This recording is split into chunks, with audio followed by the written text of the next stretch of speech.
பசியோ வலியோ தெரியாது. உன்னை மட்டும் சுமந்து நடந்தால் உயரம் தூரம் தெரியாது.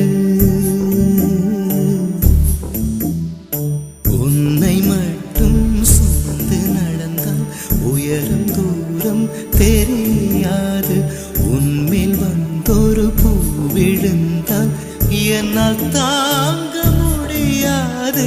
கையில் மிதக்கும் கனவா